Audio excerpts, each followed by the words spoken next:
Днес ще разгледаме една идея, която, честно казано, обръща на опаки всичко, което повечето хора знаят за парите и богатството.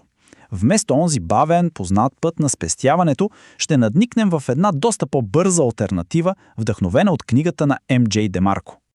Хайде да започнем с нещо съвсем просто. Представете си, че трябва да стигнете от точка А до точка Б. Искате да го направите, докато сте млади, пълни с енергия, със здраве. Кой транспорт ще изберете, за да сте там възможно най-бързо? Сериозно, кой би тръгнал да ходи пеша без карта? Или пък би се качил на някакъв бавен, тромав трактор? Разбира се, че всеки би избрал болида от Формула 1. Отговорът изглежда напълно очевиден, нали? Тези три опции всъщност перфектно описват трите финансови пътя в живота. И тук идва проблемът. Повечето хора, без дори да се усетят, избират трактора. И така, в днешния ни разбор ще се фокусираме точно върху това – лентата на Формула 1. Ще проучим защо този път е толкова по-бърз и мощен и защо е толкова различен от всичко останало. Така че да се потапяме в темата. Преди да скочим в цифрите и уравненията, трябва да разберем психологията, защото всеки от тези пътища всъщност отговаря на определен начин на мислене. Хайде да се запознаем с три основни архетипа, които представят тези различни финансови нагласи. И така, ето ги нашите трима шофьори. Първо, пешеходецът Уилям. Той живее изцяло за момента. Каквото изкара днес, го харчи днес. Карпе дием. После имаме Стивън от бавната лента. Той е предпазлив, играе на сигурно, разчита на стабилната си работа и вярва, че спестеният лев е спечелен лев. И накрая Франк от бързата лента. Неговият свят е съвсем различен. За него парите са просто отражение на стойността, която създава, а времето е най-ценният му актив. Докато гледате таблицата, помислете, в кой от тези образи човек се припознава най-много? И тук нещата стават интересни. Защото тези различни начини на мислене водят до съвсем различни финансови уравнения. И всяко уравнение, повярвайте, предопределя крайният резултат. Обикновено то е или бедност, или в най-добрия случай финансова посредственост. Пешеходецът следва една много проста, но и много порочна формула. За него дългът е инструмент. Той бърка това да изглеждаш богат с това наистина да си богат. Кредитната карта му позволява да си вземе скъп телефон, което в неговите очи го прави по-богат, нали? Това мислене е абсолютно сигурна рецепта за финансова катастрофа. Ами Стивън от бавната лента, неговото уравнение изглежда доста по-разумно, нали? Работа плюс инвестиции. Но тук има една огромна, скрита уловка. Един фундаментален проблем. Всичко е обвързано с времето. Богатството му зависи от това колко часа може да работи срещу заплата и от инвестиции, които се нуждаят от десетилетия, за да дадат някакъв сериозен плод.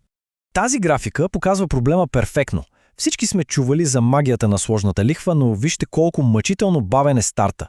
Истинският експоненциален растеж, онзи за който всички говорят, започва чак след десетилетия. Идеята на бързата лента е да прескочи тези първи 20 години и да се включи директно там, където започва истинския екшън. Добре, и какъв тогава е изходът? Как се сменя тракторът с болида от Формула 1? Ами, отговорът се крие в една съвсем различна математическа формула, която управлява бързата лента. Уравнението тук има два компонента – печалба и стойност на актива.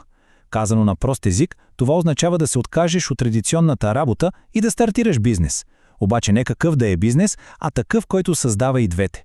Постоянен поток от печалба и актив, чиято стойност расте с времето. Ето тук е цялата магия. За разлика от заплатата, която винаги е ограничена от часовете в денонощието, печалбата има два лоста, които могат да се контролират и увеличават. Броят на продадените неща и печалбата от всяко едно от тях. И двете променливи могат да растат до безкрай, без да са вързани за нячие време. Това сравнение илюстрира разликата просто брилянтно. Да работиш за 12 лева на час си има таван. Малките числа те държат в посредствеността. Но да продадеш 100 000 продукта с печалба от 10 лева, това е съвсем друга игра. Това е играта, която води към богатството. А сега за втория компонент – стойността на актива. Ако се създаде работеща бизнес система, ще има други хора, които са готови да я купят. И обикновено са готови да платят много повече от годишната й печалба. Аналогията е много силна. Никой шеф няма да плати, за да бъде напуснат. Но един бизнес може да бъде продаден за сума равна на печалбата за няколко години напред. И това ускорява процеса още повече. Добре. Значи, стигнахме до извода, че за бърз път към финансова свобода е нужен бизнес. Но, както се досещате, не всеки бизнес е подходящото превозно средство. Нека да видим 5 основни заповеди, които определят дали един бизнес е болид за бързата лента или просто поредната добре замаскирана работа. Ето ги и тях. 5 заповеди. Първо. Контрол. Вие трябва да сте на шофьорското място. Ако някой друг ви определя цените или продуктите, това не е бързата лента. Второ. Влизане. Трябва да има някаква бариера за влизане. Ако всеки може да започне същия бизнес за един уикенд, печалбите много бързо ще се стопят. Трето. Нужда. Бизнесът трябва да решава реален проблем. Да следваш страстта си е чудесно, но работи само ако тази страст отговаря на реална нужда на пазара. Четвърто. Време. Бизнесът трябва да може да работи и без постоянното ви участие. Ако не може да се отиде на почивка, това не е бизнес, а работа. И пето, най-важното – мащаб. Трябва да има потенциал за голям растеж. И точно тази 5-та заповед, заповедта за мащаб, е двигателят, който задвижва цялата машина. Тя се управлява от така наречения закон на въздействието. Това е основният принцип, който стои зад създаването на истински голямо богатство. Нека видим как точно работи. Законът на въздействието има 2 лоста – величина и мащаб. Величината е колко голяма стойност се дава на всеки отделен клиент. Мащабът е доколко клиенти се достига. За да може един бизнес да се движи в бързата лента на милионера, той трябва да е силен в поне едно от тези 2 неща. Хайде да го видим с няколко примера, за да стане кристално ясно. Един щанд за лимонада няма нито величина, печалбата на чаша е малка, нито мащаб. Клиентите са само от квартала. Един хирург в Холивуд има огромна величина, променя живота на богати клиенти срещу много пари, но пък мащабът му е ограничен, може да оперира само по няколко души на ден. А един онлайн козметичен продукт. Той може да има малка величина, да кажем малка печалба на бройка, но има почти неограничен мащаб и може да достигне милиони клиенти по целия свят. И това е може би най-важният извод от всичко. В крайна сметка, богатството е просто отражение на стойността, която е доставена на голям брой хора. Ако целта е да се правят милиони, трябва да се намери начин да се въздейства на милиони животи. Дали с голяма величина на малко хора или с малка величина на огромен брой хора.